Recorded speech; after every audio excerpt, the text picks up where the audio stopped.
Right. So, apa yang dinyatakan oleh Ismail Sabri? Alright, saya bawa apa yang dinyatakan oleh Ismail Sabri. Ismail Sabri sedia undur politik PR15 yang terakhir.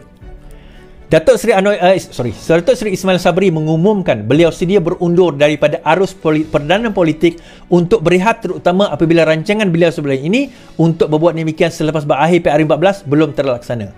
Perancangan awal untuk berehat tersasar setelah beliau dilantik menjadi Perdana Menteri ke-9 pada Ogos 2021 bagi menggantikan Tan Sri Muhyiddin Yassin.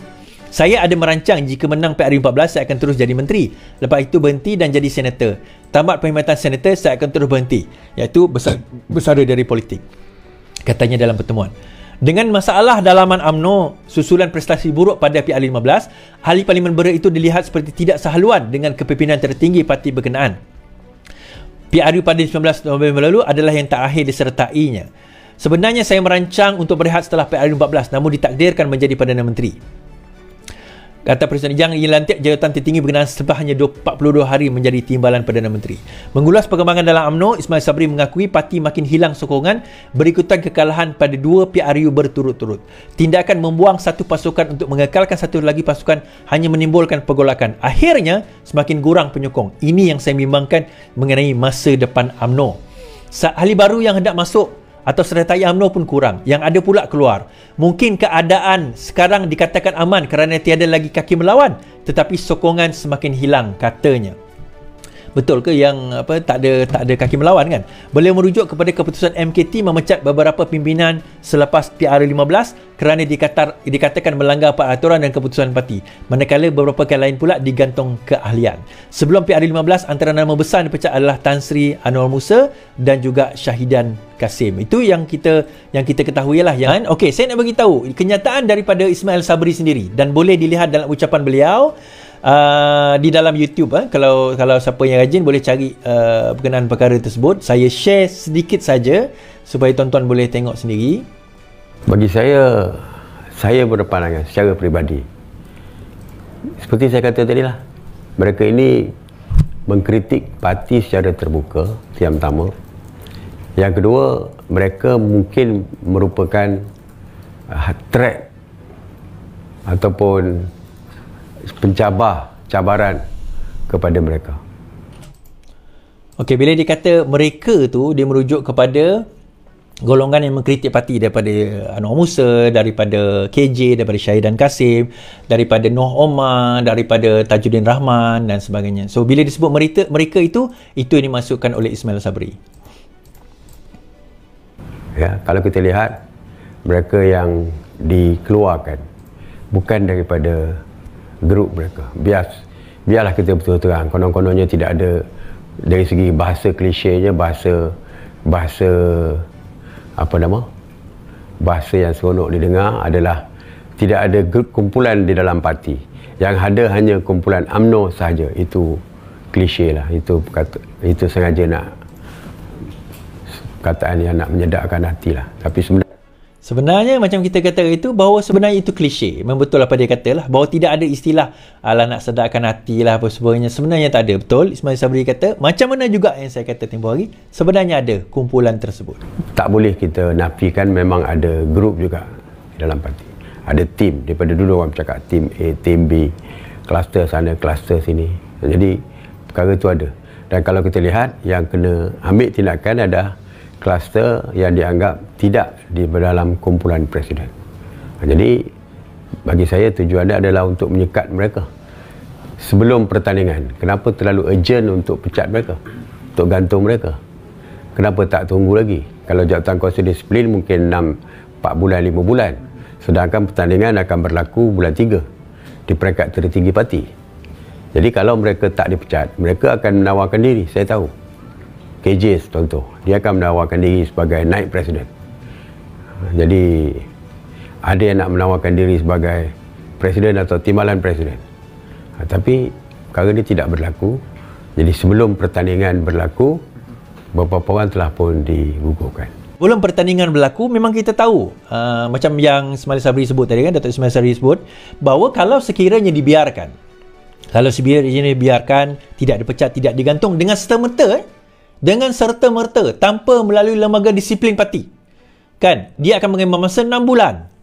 6 bulan. Pemilihan Agung UMNO 18 bulan Mac ni. So ada kemungkinan orang seperti KJ akan bertanding naik, seperti orang seperti even Noh Omar umpamanya mungkin bertanding.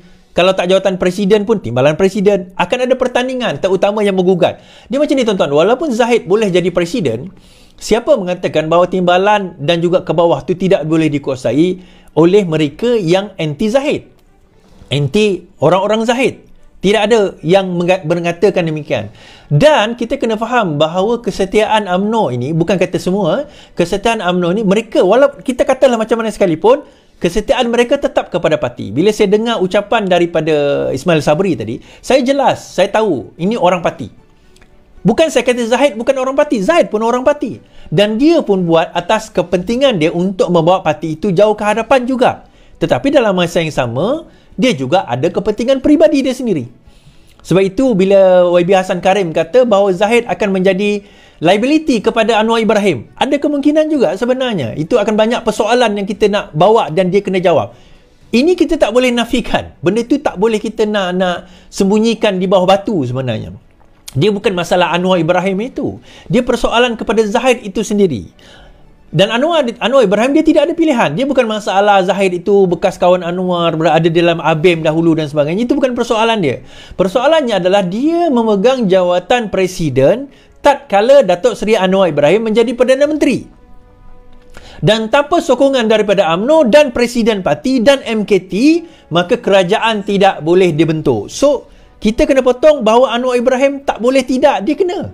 Anwar tidak boleh memberi arahan kepada UMNO, aku tak nak Zahid, aku nak orang lain. Tak boleh. Kerajaan tidak akan dapat bertahan lama. Nah, daripada kelemahan ini, maka kita melihat bagaimana golongan-golongan pengkhianat ini memainkan peranan.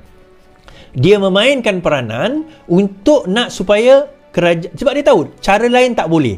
Dia nak bantai ikut Mainur Rahmah ke, dia nak pertikaikan formula Rafizi ke, dia nak pertikaikan menteri kerajaan ini pun dia tak boleh. Sebab apa yang kerajaan sekarang ini buat, memang mereka secara medianya nampak bahawa usaha dilakukan oleh kerajaan nampak di mata rakyat. Susah mereka nak challenge ikut situ. Dia berbeza 2018 dahulu, kita nak pertahankan kerajaan pada waktu itu agak payah. Number one, Saitro dan juga influencer pada waktu itu, kita berada dalam rehat mode. Setelah kita berjuang sekian lama, kita ingat dah menang, kita rehat lah. Rupanya masa itu dia pergi bantai kita. Sebelum kita cerita kaedah, Ismail Sabri ada berkata, sebenarnya Ismail Sabri anda membentangkan kepada MKT bahawa jangan adakan pilihan raya terlalu awal. Dalam video yang sama, interview yang sama, boleh tengok sendiri. Jangan adakan pilihan raya dalam masa yang terlalu awal. Malah beliau berkata, kalau dia bergabung dengan pembangkang pada waktu itu, untuk tidak mengadakan pilihan raya, boleh je. Untuk dia kekal menjadi Perdana Menteri sehingga katakanlah bulan Jun tahun ini. Dia ada 6 bulan. Dan sebenarnya dia sudah merayu kepada MKT. Dia kata berdasarkan kajian bahawa UMNO hanya boleh menang lebih kurang 30 ke 40 kerusi saja. Kita dapati UMNO menang lebih kurang 26 kerusi. Kalau campur pun kawasan hitam, kelabu dan putih. Kelabu ni erti kata memang dia 50-50 lah nak menang. Kalau putih ni confirm 60% above boleh menang lah. Kalau campur pun lebih kurang dalam 40 ke 50 kerusi je boleh menang. Menurut Ismail Sabri. Even ketua wanita wanita UMNO, sayap wanita UMNO sendiri melalui kajian mereka mengatakan bahawa UMNO hanya boleh menang sekitar dalam 30 ke 50 kerusi sahaja. Kan? 30 ke 50 kerusi saja kalau pilihan raya diadakan pada tempoh hujung tahun tersebut. So, UMNO perlu tingkatkan usaha untuk nak menang. Kalau nak menang Jun 2023. Kena buat pilihan raya Jun 2023 serentak dengan seluruh negeri-negeri yang lain. Namun begitu MKT kata tak. Hujah MKT adalah MKT UMNO, Majlis Kerja Tertinggi UMNO, dia kata bahawa tidak. Kita telah menang Johor, kita telah menang Melaka, therefore kita boleh menang PRU ini. Kemudian Ismail Sabri kata, okey, kalau korang nak teruskan juga, boleh, saya boleh tarik handbrake, bubar parlimen, tetapi kalau kita kalah, kita semua ni dalam mesyuarat kerja tertinggi ni, kena bertanggungjawab kepada kekalahan UMNO. Ini Ismail Sabri sebut. So, bila jatuh kerajaan, UMNO kalah, mereka tak nak bertanggungjawab. MKT tak bertanggungjawab. Tak nak bertanggungjawab. Tak ada siapa pun MKT kata, kami dengan ini bertanggungjawab, therefore kami nak letak jawatan. Betul lah kata Ismail Sabri. Kan betul lah apa yang dia kata. Okey, disebabkan keadaan itu, dan satu lagi berkenaan dengan ialah dengan sebenar bab kata Ismail Sabri dalam interview yang sama, dia kata apa? Saya boleh je, kalau saya ni nak, bukan orang parti lah, boleh je. Kan ke UMNO sepatutnya adakan pemilihan parti pada Disember 2022. Itu paling lewat. Paling lewat Disember 2022. Tetapi apa yang berlaku? Dia mohon surat gubal perlembagaan supaya pemilihan parti diadakan selepas PRU ke-15. Pada masa itu, kalau dia kata, saya Perdana Menteri, saya boleh je kalau saya nak jatuhkan Zahid. Boleh je saya buat macam mana? Saya pastikan kelulusan minta pada RSU tidak diluluskan. Saya Perdana Menteri, saya ada kuasa besar. Tapi sebab apa? Saya orang parti dulu, dia kata. Ismail Sabri kata. Jadi, saya biarkan dan parti ROS decide, dia berlaku selepas PRU. And therefore, 18 Julai ini berlaku pemilihan parti.